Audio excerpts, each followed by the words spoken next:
Sim. Bom, aqui a gente já pode começar, então. Meu nome é Patrícia, eu sou mãe de uma criança com síndrome de Down.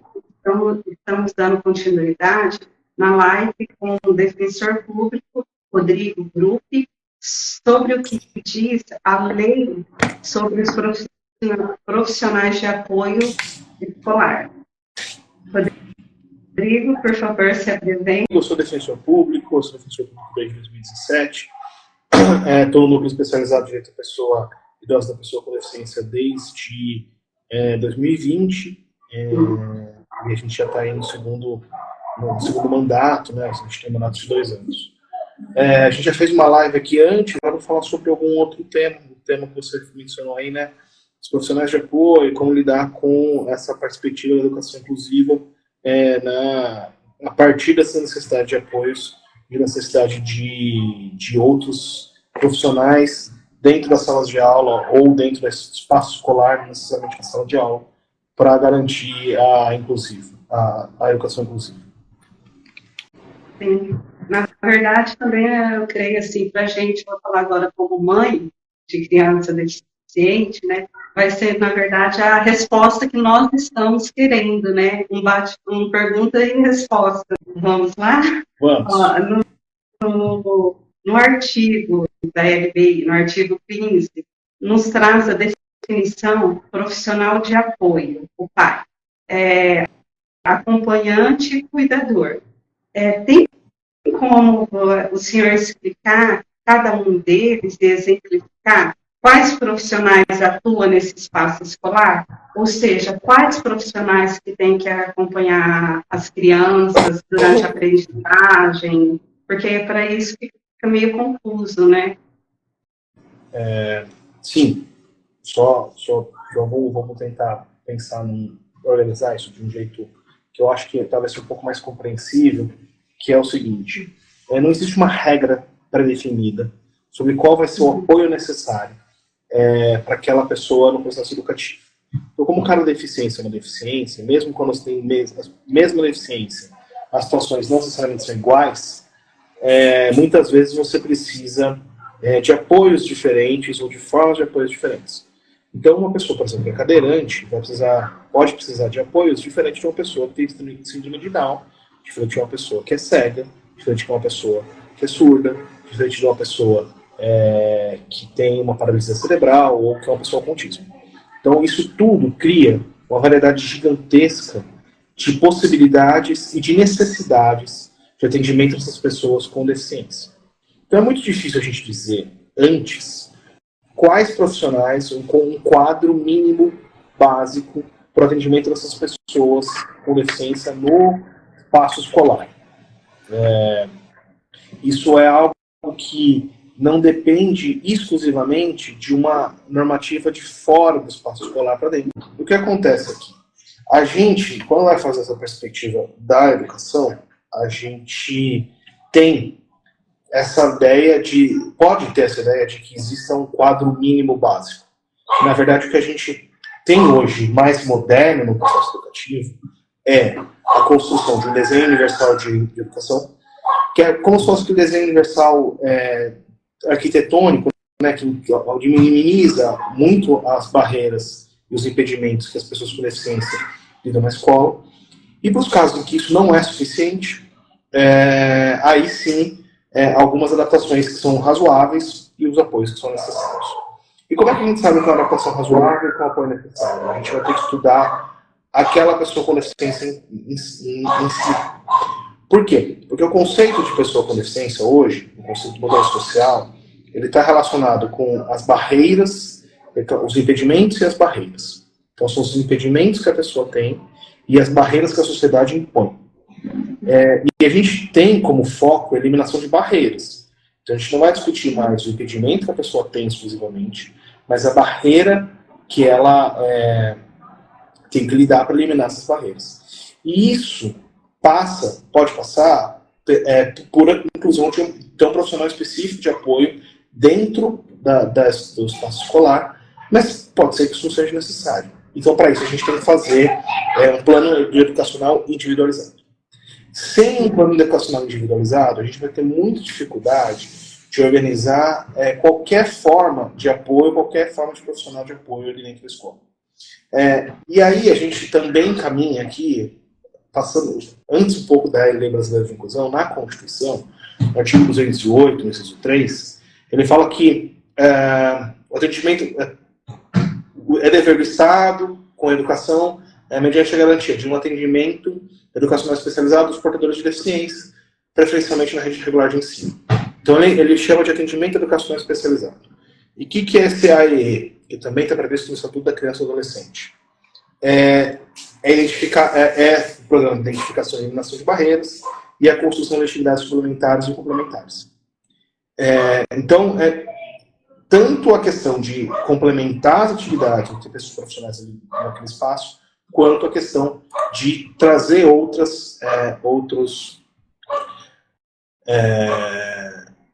formas de interação, outras formas de intervenção, outros cursos, outros aprendizados no processo escolar. Você perguntou especificamente sobre, no artigo 15 da Lei Brasileira de Inclusão. Isso. 15, né? Isso. E aí você fala de... Porque é a grande dúvida para nós, pais, para até o pessoal da área da educação. O profissional de apoio escolar. Qual faixa etária que tem que ser? Como avaliar para esse profissional? O acompanhante e o cuidador. Qual a diferença deles? Então aqui, acho que no artigo 3º, inciso 8 da Lei Brasileira de Inclusão, a gente tem uma definição disso, né? Então, o acompanhante profissional de apoio escolar é a pessoa que exerce atividade de alimentação, higiene e locomoção de estudante com deficiência e atua em todas as atividades escolares em quais forem necessárias, em todos os níveis de modalidade de ensino, inclusive instituições públicas e privadas, excluídas os procedimentos com profissões legalmente estabelecidas. Então, o profissional de apoio escolar é esse profissional que vai ajudar a permanência dessa criança, dessa adolescente, dentro do espaço escolar.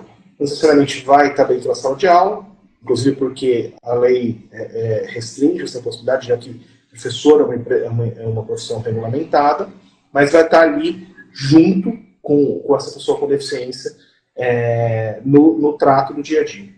E o profissional de apoio e o acompanhante especializado, esse está previsto na lei dos direitos da pessoa com autismo, a lei 12.764 de 2012, e esse acompanhante especializado da lei dos direitos das pessoas com autismo, aí sim, esse é um acompanhamento dentro da sala de aula.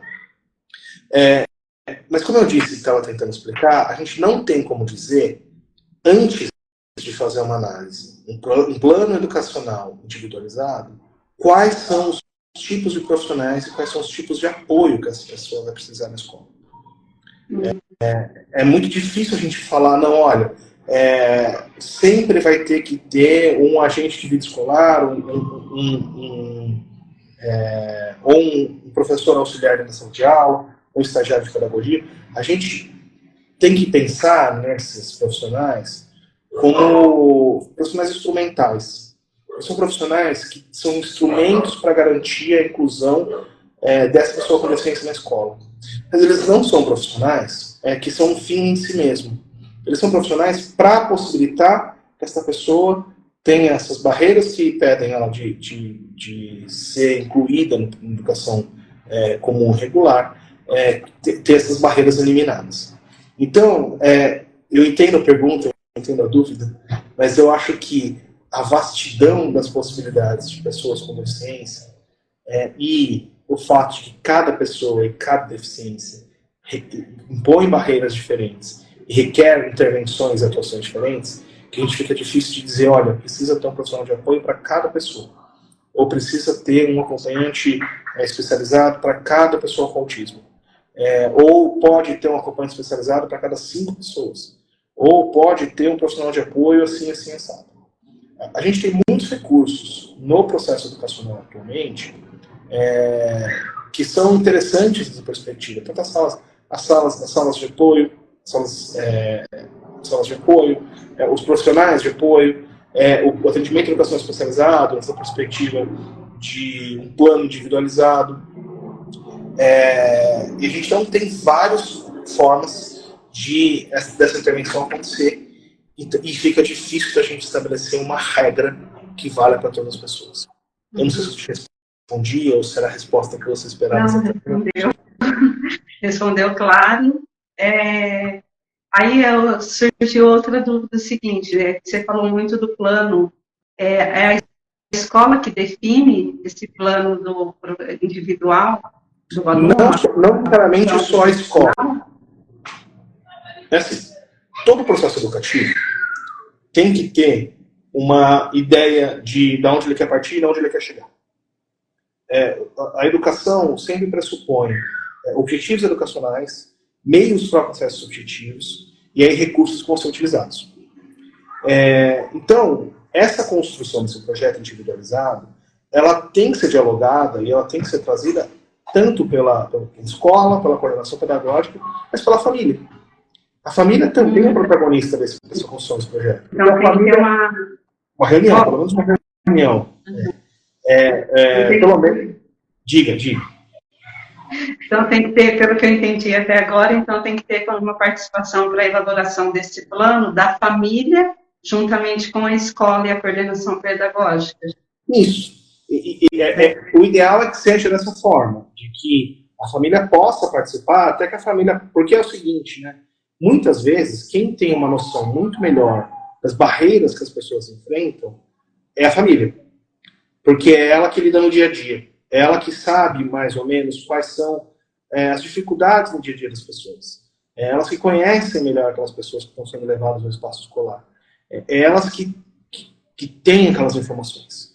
Então, a ideia de construir um projeto terapêutico, um projeto educacional, sem a participação da família, é uma ideia que não faz muito sentido.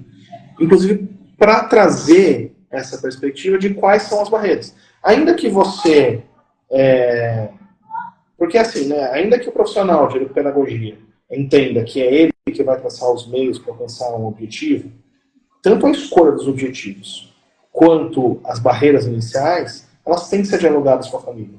Elas têm que ser tratadas com a família para entender quais são os objetivos daquele processo pedagógico, o que a família espera, o que a sociedade espera, o que a escola espera, o que o professor espera daquele processo todo que está ali inclusive, e quais são as barreiras que aquela pessoa enfrenta na interação com o mundo e na interação com pessoas próximas, na interação com o espaço físico, na interação com o barulho, na interação com colegas, na interação com o contato físico. Tudo isso são questões em que a família pode trazer informações e pode dialogar para construir junto.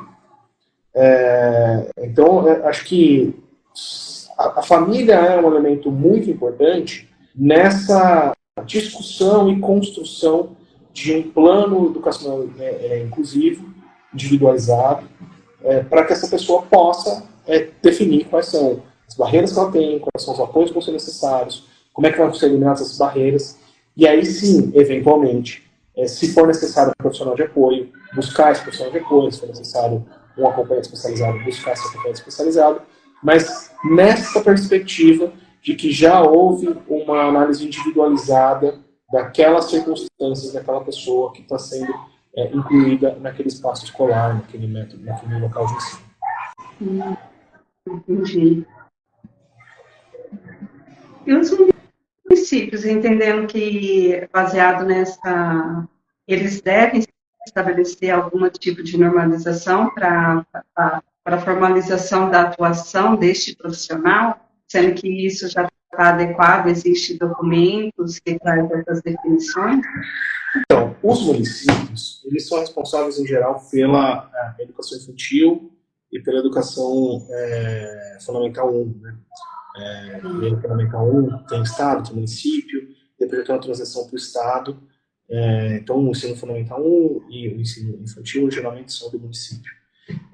Os profissionais, assim, só para tentar trazer um outro elemento aqui que também é relevante. A contratação de qualquer profissional pelo Estado, ou pelo município, ou pela União, pelo governo federal, geralmente tem que ser precedida de alguma regulamentação.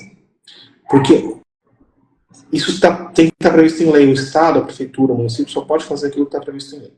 Então, ou vem a partir de uma ordem judicial, porque aí o município está cumprindo uma ordem judicial, o Estado cumprindo uma ordem judicial, ou vem a partir de uma previsão legal, previsão legislativa. Essa previsão legislativa que vai dizer quantos são os cargos, qual vai ser o salário desses cargos, como é que vai ter, se vai ter promoção, se não vai ter promoção, quem que vai fazer o concurso, da onde vai vir esse dinheiro. Então, tudo isso é muito relevante para você poder contratar um profissional.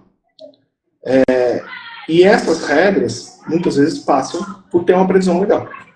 Então, existem dois caminhos, né? Então, o Estado tem que contratar uma pessoa. Mesmo que ela contrate terceirize, na verdade, existem três caminhos. Ou ela vai contratar essa pessoa em razão de uma ordem judicial, e aí esse gasto, na hora de for ser fiscalizado, esse gasto vai ser incluído como gasto por ordem judicial. Ou ela vai contratar essa pessoa diretamente como servidor público, vai ter que fazer concurso, vai ter que ter lei prevendo, vai ter que ter direto de carreira, vai ter que ter lei prevendo salário, lei prevendo eventualmente outras coisas. E esse é um processo que geralmente, às vezes é um pouco mais demorado, mas não necessariamente precisa ser demorado. E outra forma, às vezes, é contratar uma empresa terceirizada, contratar uma empresa para que o serviço seja prestado diretamente para essa empresa. E aí a empresa acaba contratando os profissionais. Então são esses três caminhos que podem ser seguidos por um ente, o Estado, município ou União. Mas mesmo, por exemplo, para contratar uma empresa, muitas vezes você precisa ter autorização legal. Você precisa ter uma lei falando, pode contratar uma empresa para fazer isso.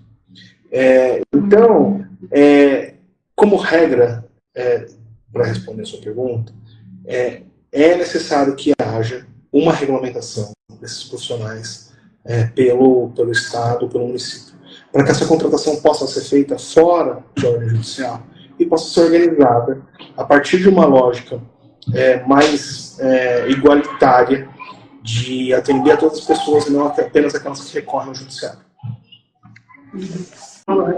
Confirmo os documentos nacionais que o público-alvo de atuação do PAI é a educação especial. Uhum. Tanto física, intelectual, visual, auditiva, surdo, cegueiras, né, TEA e altas habilidades. Todos têm direitos, né, pela LBI, mas é necessário a todos? Em quais condições é necessário? No que você foi falado de início, né, da avaliação, tudo. Mas aí, durante a fala, eu percebi que para o TEA, ele puxa um pouquinho mais, aí deixa, assim, a intelectual um pouquinho de lado, né, que se torna, não sei. Vamos lá. Vamos, a gente consegue organizar tudo aqui de alguma forma. O atendimento à educação especializada está previsto na Constituição, e não só na LBI. É o artigo 208, inciso 3 da Constituição Federal. E esse atendimento especializado, ele está falando que é aos portadores de deficiência, preferencialmente na rede regular de ensino. O que isso significa? Que toda pessoa com deficiência na rede de ensino comum, regular, tem direito ao atendimento especial, atendimento educacional especializado, o AE. Mas a Constituição não diz exatamente o que é o AE. Esse é um ponto relevante. E aí a gente tem que recorrer a outras legislações para a gente conseguir responder essa pergunta. O que é esse atendimento de educação especializado? Então, o primeiro o que a gente tem demonstrado como experiência de que um atendimento de educação especializado não é tão eficiente quando ele é organizado de maneira a desrespeitar, a não reconhecer as individualidades e as características específicas de cada pessoa com deficiência e das suas deficiências. Além disso, a Lei Brasileira de Inclusão, quando prevê os profissionais de apoio, lá no artigo 3º, o atendente pessoal profissional de apoio escolar, ele está prevendo uma forma de atendimento de educação especializada. Existe também, por exemplo, a sala de recursos multifuncional. que é uma sala do controle. Essa questão, a sala de recursos é para dar esse atendimento especializado e dar atendimento que muitas vezes não é possível de dentro da sala de aula. Então, por exemplo, é muito comum que nessa sala de recursos para pessoas surdas seja dado aula de Libras. Ou é muito comum para que sejam dadas aulas de reforço ou outras aulas específicas para pessoas em situações ou com deficiências ou com barreiras, impedimentos diversos. Então, existe, além disso, o modelo de desenho universal de educação, que é um modelo que tenta, na própria sala de aula, um modelo educacional padrão, atender a maior quantidade de variedade de deficiências possível. E aí você consegue, pelos locais que já implantam o desenho universal de educação, atender umas 90%, 95% das pessoas com deficiência no próprio modelo escolar padrão. Os casos que ficam de fora, são casos mais complexos, para esses, aí sim você vai precisar de profissionais com uma atenção especial, um cuidado específico. E aí sim dá para a gente discutir, não só para esses casos específicos, né, mas para todos os casos. Muitas vezes o desenho universal de educação também pressupõe profissionais de apoio, profissionais auxiliares, outras formas de atuação nesse sentido, mas precisa, nesses casos, aí sim vai precisar de uma intervenção mais específica e mais direcionada. De qualquer modo, como eu disse no começo, a partir de um plano individualizado, a partir de um plano educacional individualizado, que vai ser possível estabelecer quais barreiras, quais profissionais e quais necessidades e quais elementos ali de intervenção vão ter que ser adotados. Especificamente quanto à questão das pessoas com autismo, a Lei 12.764 de 2012 previu o acompanhante terapêutico. Então, para as pessoas com autismo, existe essa previsão específica, que não existe para outras pessoas com deficiência. Isso é uma incongruência do sistema. Essa questão deveria ser previsto para todos. Por quê? Se a gente está considerando que pode ser que a gente vai fazer um atendimento individualizado, uma avaliação individual de cada pessoa com deficiência, se a gente está considerando que essa avaliação é essencial para construir um plano educacional individualizado, a gente não pode ter um profissional que atenda só um tipo de deficiência. Não que seja aquele profissional, aquela pessoa física, aquele CPF, atender várias deficiências e não ter uma especialização. Mas ter a possibilidade desse atendimento para outras deficiências também, com outros profissionais, não exatamente os mesmos, para a gente poder dar esse atendimento de maneira mais adequada. Então, de fato, a questão de estar previsto esse atendimento especializado, esse acompanhamento especializado para as pessoas com autismo, e estar previsto na lei específica dos direitos das pessoas com autismo, é algo que gera uma desigualdade entre o autismo e outras deficiências. E isso é uma incongruência do sistema, que a gente deveria expandir essa possibilidade para outras deficiências como um todo. Eu acho que nesse final eu respondi a sua pergunta efetivamente, né? A questão é que existe uma lei específica para pessoas com autismo, e nessa lei tem essa previsão desse atendimento. Deixa eu achar o termo correto aqui, senão eu vou falar um termo que não é o correto. O acompanhante especializado. Então, a lei prevê o acompanhamento especializado, a lei dos direitos das pessoas com autismo, e essa lei, como ela é específica para pessoas com autismo, ela prevê só nesse caso. E falta, como a lei brasileira de inclusão vem depois, e ela fala sobre o profissional de apoio, daria para pensar nessa questão do profissional de apoio como sendo também o mesmo profissional, só que deram um outro nome. Mas, como regra, não é tratado dessa forma. Então, a verdade é que falta uma previsão específica para as pessoas com deficiência em geral, não só para as pessoas com autismo. Exatamente. Agora eu tenho assim, uma dúvida de uns pais, umas duas perguntinhas, foi dois pais que mandaram para a gente, né? É, e, inclusive, até a Unimude, você tem observado, devido às visitas em algumas determinadas escolas, que tem presenciado em situações em que a família é convidada a deixar o filho com deficiência em casa, porque a escola não tem pai. E o que a família deve fazer nessa situação? Como a gente vai reagir? Igual eu tenho meu filho com síndrome de Down. Eu chego na escola lá, ele fala, ó, aqui não cabe seu filho, pode levar embora para casa. Traduzindo a pergunta, entendeu? A linguagem em si. Pode levar ele para casa. Como que a gente deve reagir a essa situação? Olha, eu sugiro, primeiro, fazer um boletim de ocorrência. A primeira medida aí é lavrar um boletim de ocorrência para a delegacia de polícia. Se tiver uma delegacia especializada de pessoas com deficiência, ainda melhor. Porque isso não é uma conduta que pode ser feita.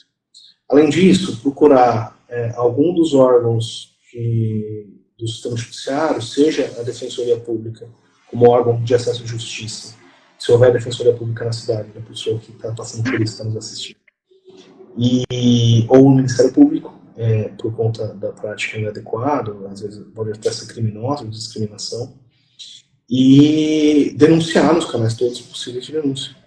Porque, e além disso, né, na defensoria deduzir, ou com o advogado, ou com a defensoria, um pedido judicial de determinação de que não haja essa dispensa, não haja essa medida a ser adotada pela escola.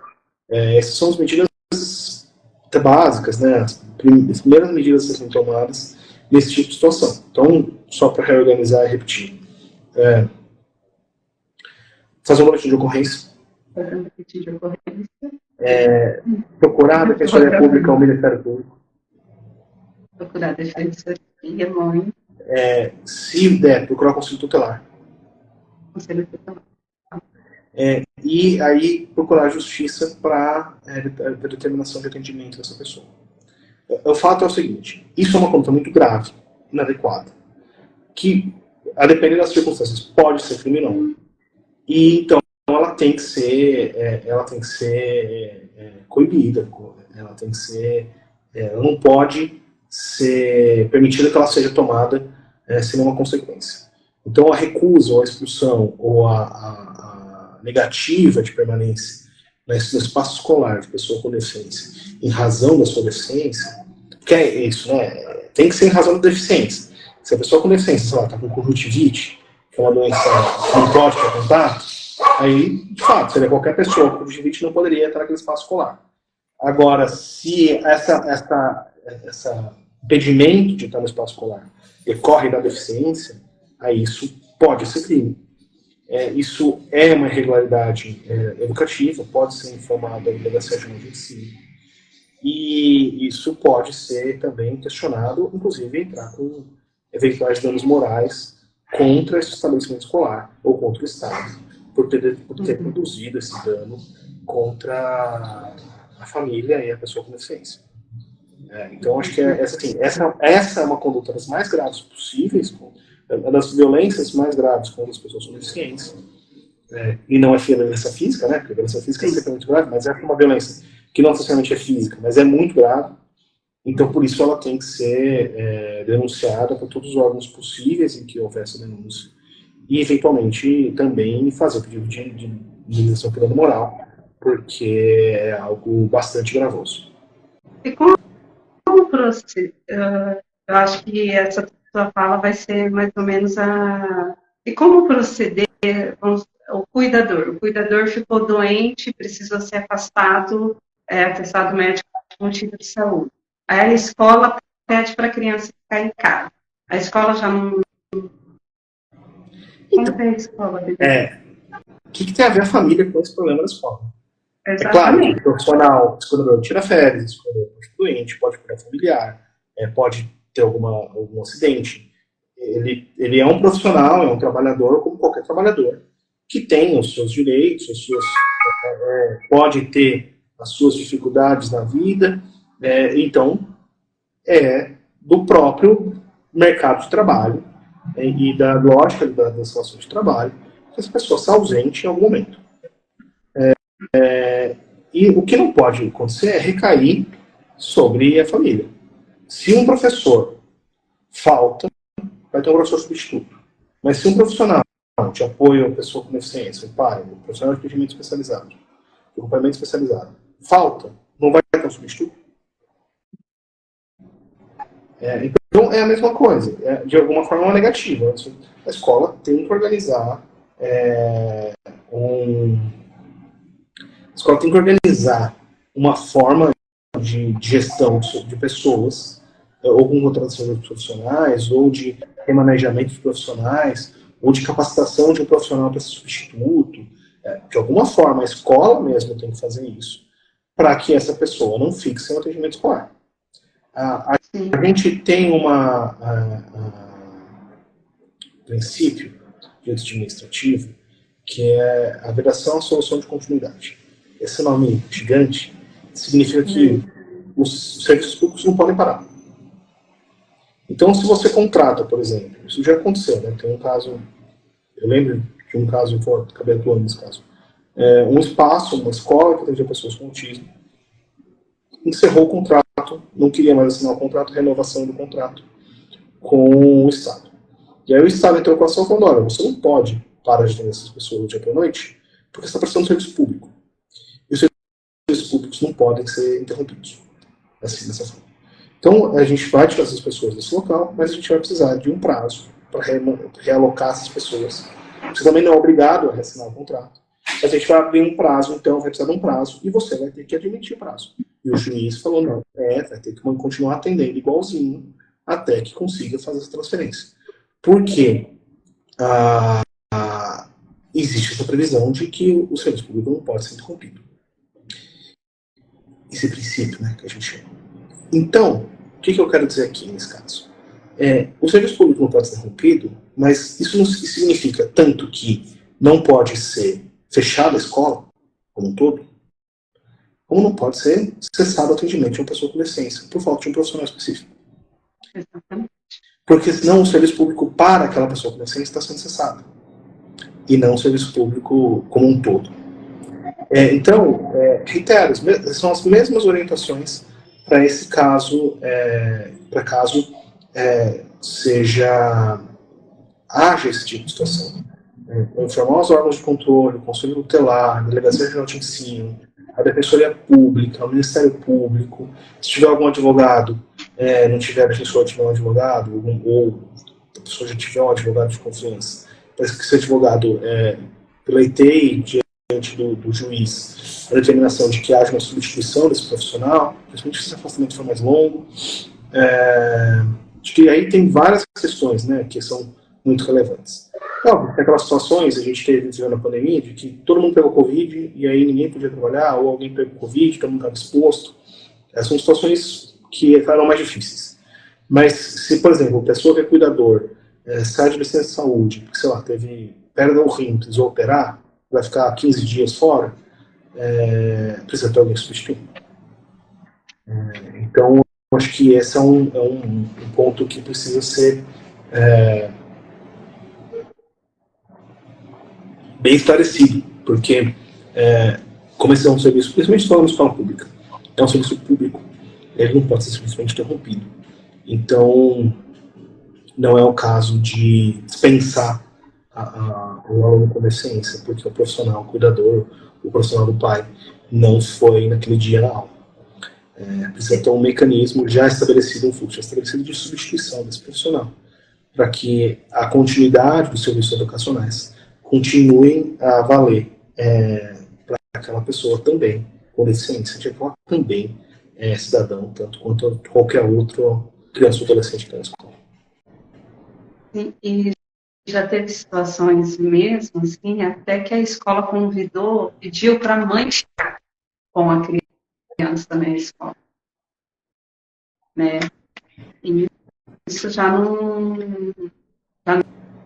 se torna legal, né? Porque, querendo ou não, aí vai atrapalhar mais ainda, né, no desenvolvimento da criança, quando a escola pede isso. E olha que interessante.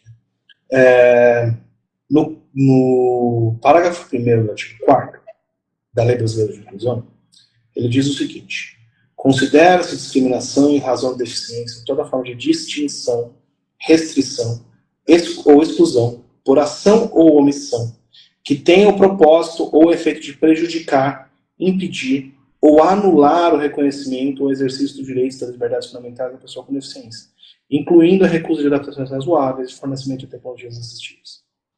O que isso quer dizer aqui? Toda vez que um aluno com deficiência, aluno ou aluna com deficiência, é mandado para casa porque aquele profissional não está disponível, ou porque não tem condição daquele cuidado, é um caso de discriminação de pessoa com deficiência. Porque você está restringindo, por omissão, porque falta um profissional, o exercício de um direito, que é o direito à educação daquela pessoa com deficiência. Então, a gente precisa, acho que tem coisa que precisa ser dito com todas as letras, assim. Toda vez que uma pessoa com deficiência é mandada para casa, porque aquele local não soube cuidar dela, ou o profissional específico faltou e não tinha um substituto, qualquer coisa nesse sentido, é um caso de discriminação. E assim deve ser tratado. Por isso que eu comecei falando, é um caso de uma boletim de ocorrência por discriminação. É o caso de informar os órgãos de controle, o Ministério Público, o Conselho Tutelar, ou a Delegacia Regional de Ensino. É o caso de informar a Defensoria Pública para garantir um acesso à justiça, eventualmente uma ação indenizatória, ou uma determinação para que haja substituição desse funcionário. Tudo isso são medidas que devem ser tomadas toda vez que há um caso de discriminação. É assim, de alguma forma, que a gente consegue impedir ou coibir a discriminação de pessoas com deficiência. E agora vamos falar um pouquinho do inverso, porque a gente ouviu os pais, tal, como que deve agir na escola. E se caso a família for deselegante com a escola, quando a instituição assume a criança com deficiência, sem o pai, afirmando que está assumindo com todos os cuidados e atendimentos da criança. O que a instituição escolar deve fazer quando sentir intimidada pela família? Ou seja, a escola ela não tem um profissional de apoio especializado, só que a família pressiona. Só que a escola está fornecendo todos os cuidados e atendimento para a criança. Como que a escola deve proceder em relação a essa família? Isso. Deixa eu colocar numa linguagem mais simples, assim. Eu matriculei meu filho numa escola, ela não tem o profissional especializado. Porém, só que a escola assumiu o meu filho com todas as deficiências, dando o cuidado de atender os cuidados dele. A escola está vendo que isso já está sendo suficiente, tanto para o desenvolvimento dele, para o aprendizado, tudo. O que a instituição ela deve fazer com essa pressão? Eu ir lá obrigar a falar assim, não, você tem que ter um profissional exclusivo para ele, assim, pai, para ele. Então, esse é o caso, assim, que é uma questão importante que a gente colocou de construção de um plano conjunto. Esse tipo de situação acontece quando existe uma divergência entre o que a família entende como adequado e o que a escola entende como adequado, certo? Então a escola entende que aquilo é suficiente, a família entende que aquilo não é suficiente, precisa de mais alguma coisa. Então, isso é algo essencialmente... Por que é essencial a formação de um plano educacional individualizado? Porque é nesse espaço, esse plano, que esse tipo de questão vai ser discutido. É nesse espaço, esse plano, que vai ser debatido e vai ser apresentado por que é ou não necessário um profissional específico, porque é ou não necessário um profissional de acompanhamento, um acompanhante, ou um pai, alguma coisa, ou que não é. É nesse espaço de diálogo que isso vai acontecer. Agora, como a escola vai lidar com a pressão dos pais, aí acho que fica com uma questão da escola conversar com os pais.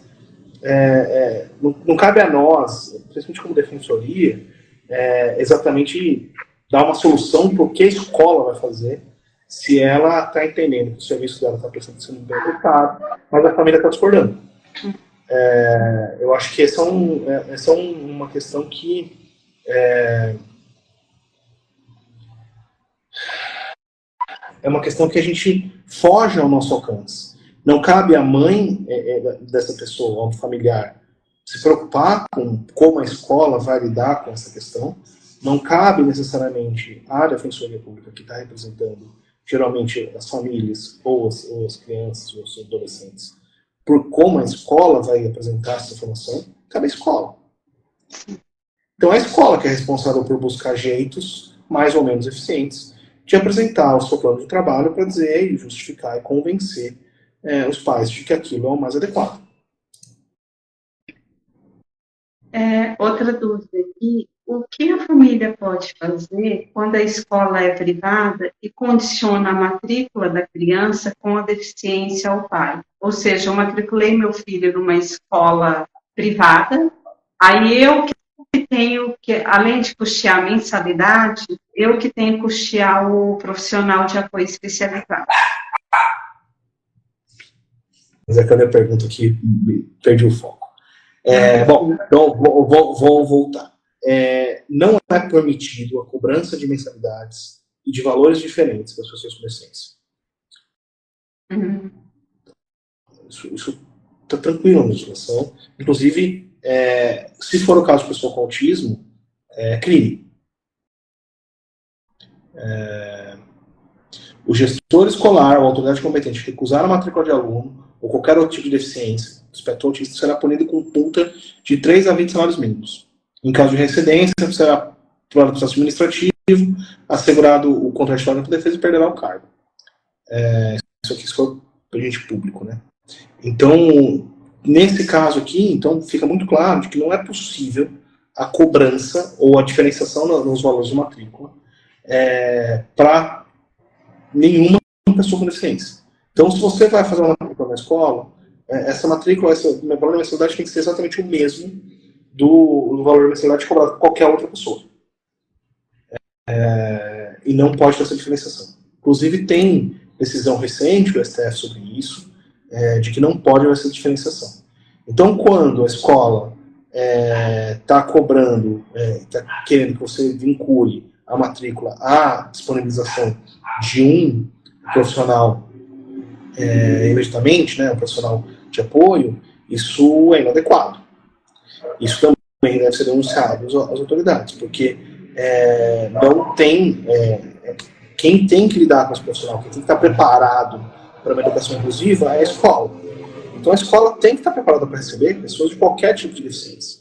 É claro que ela faz a avaliação individualizada, pode ter as medidas individuais para cada um, mas a escola tem que estar preparada, inclusive para ter um fluxo de recepção, de fazer essa avaliação e de lidar com isso. Não dá para a escola falar, olha, eu aceito se você trouxer todas as soluções que são necessárias para fazer esse atendimento. Isso não é algo que tem um paro na lei e nem na decisão, na jurisprudência. A pergunta aqui da Sibeli, que ela respondeu aqui, o projeto educacional ele tem que ser feito de cara, né, logo com a entrada dessa pessoa na escola, mas ele não necessariamente precisa ser refeito anualmente, mas ele precisa ser atualizado com alguma frequência.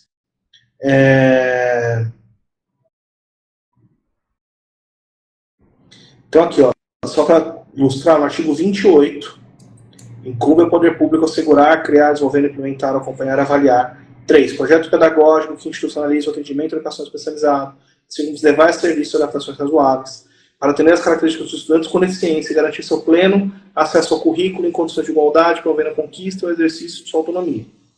Então, quem tem que fazer isso é o poder público. E a gente está falando de educação pública como regra, né? E aí, então, quem tem que fazer esse plano, quem tem que estar fazendo esse plano, é o próprio poder público. E aí a gente não pode querer que o pai ou a mãe traga soluções, principalmente profissionais, para dentro do ambiente escolar, que não são organizadas ou trazidas a partir da própria escola. Então, essa é uma questão relevante. Entra aqui um problema muito maior, que é a questão do custeio desse profissional, que muitas vezes é feito pelo convênio médico. Então, se é um acompanhamento fisioterapêutico. O convênio médico muitas vezes custeia esse profissional e ele vai para a escola. Ele vai acompanhar junto o profissional acompanha junto a criança ou adolescente na escola.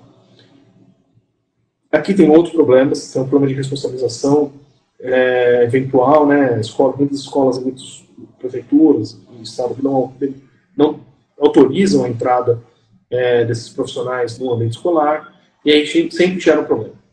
Mas aqui acho que já é um problema diferente do problema que você apresentou, né? O problema que você apresentou existem escolas que obrigam e que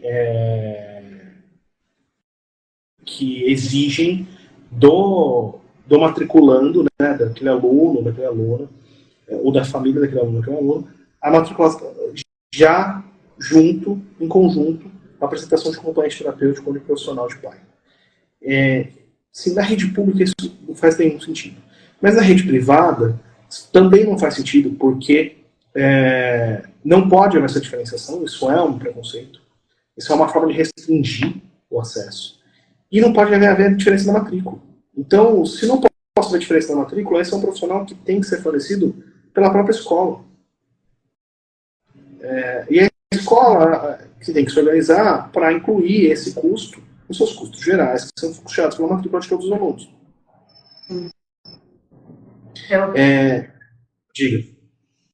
Não, eu fiz essa pergunta porque eu conheço uma mãe, ela tem inclusive amiga, ela é amiga minha bem próxima, que ela que custeou, né, além de pagar a escola particular da filha, a filha dela tem autismo, né, e ela que custeava tudinho esse profissional de apoio escolar dentro da própria escola e ainda treinava o profissional e os professores. Aí ela trazia todo o corpo terapêutico para dentro da escola para treinar. Olha, se ela concordou em fazer isso... Não, que ela não tinha conhecimento, né? Agora, a questão aqui, tem essa questão do conhecimento, tem a questão da possibilidade. Se você tem uma possibilidade e quer fazer isso porque você acha que é o que é necessário fazer, não tem nenhum impedimento de fazer isso. Agora, a maior parte das pessoas ou não tem conhecimento ou não tem condição de fazer isso. E aí também não faz sentido. Porque tem um elemento muito relevante aqui. Quando você cobra uma mensalidade diferente ou exige que a pessoa com deficiência traga um profissional específico para o ambiente escolar, isso é uma forma de discriminação muito significativa. E a obrigatoriedade de não cobrar preços diferentes das pessoas com deficiência da matrícula faz com que esses gastos a mais que a escola vai ter sejam divididos por toda a sociedade. E aí tem um elemento de que toda a sociedade é responsável por garantir o acesso à educação de toda a sociedade. A gente vive em sociedade. Então existe um elemento de solidariedade. Quando você fala, não, olha, não posso cobrar matrícula a mais de pessoas com deficiência, então significa que aqueles gastos que a escola vai ter a mais com pessoas com deficiência, para contratar um profissional especializado, um acompanhante terapêutico, para treinar seus professores, os seus funcionários, tudo isso é gasto para a escola. Investimento, mas é gasto, saída de recursos. Então, para dar conta desses gastos, ele vai ter que aumentar provavelmente a matrícula de todo mundo. Exatamente. E aí, dos outros alunos que não são pessoas com deficiência e não estão usando esses recursos, vão pagar por isso. Mas é assim mesmo. Essa é a lógica da questão. É uma lógica de solidariedade. Senão, você faz recair sobre a pessoa com deficiência todo o ônus e todos os custos daquela deficiência, que são custos que são divididos pela sociedade, que deveriam ser divididos pela sociedade. Então, essa concepção de que todas as pessoas têm que pagar, ou todas aquelas pessoas daquela comunidade, né, ou via impostos no atendimento do serviço público, ou via mensalidade nas escolas particulares, essa atividade não é individualizável. E aí, então, ela tem que ser dividida por todo mundo naquela comunidade. Acho que isso é um ponto importante, porque isso muda o modo de olhar para a questão. Porque aí, isso está muito relacionado com a mudança do modelo médico para o modelo social de deficiência, na perspectiva de que a deficiência deixa de ser uma questão da pessoa com deficiência, uma questão médica dela, e passa a ser um problema da sociedade. Quando o conceito de modelo social prevê que as deficiências são as relações entre impedimentos e barreiras. Os impedimentos são os impedimentos da pessoa, e as barreiras são as barreiras da sociedade. Mas ela muda, e a principal mudança desse paradigma é mudar o foco. Eu não vou intervir mais necessariamente na pessoa. Eu não uma ideia de reabilitação, ou exclusivamente de reabilitação, ou de reconstrução, ou de adaptação daquela pessoa. Mas eu vou eliminar a barreira. Eu vou respeitar aquelas características, aqueles impedimentos, e vou atuar nas barreiras. Quando eu vou atuar nas barreiras, eu digo, se quem produz barreira é a sociedade, quem tem que retirar a barreira é a sociedade. E a responsabilidade de tirar a barreira é da sociedade. Então todo mundo tem que agir junto nisso.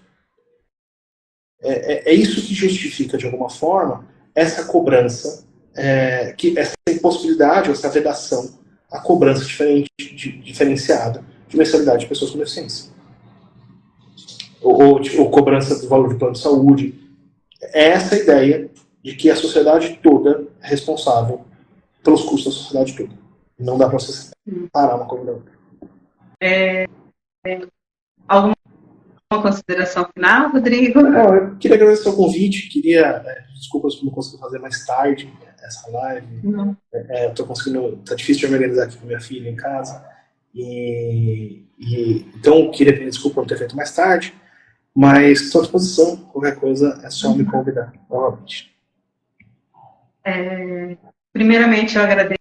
Foi um prazer te conhecer, né, como mãe de criança deficiente, fazer esse bate-papo, ainda mais assim representando a Unimúltiplas. E, sinceramente, você esclareceu muitas dúvidas da 99% das mães. Muito obrigada. Viu? Obrigado. Então, estou à disposição. Qualquer coisa é só chamar. Tá bom, então. Tchau, tchau.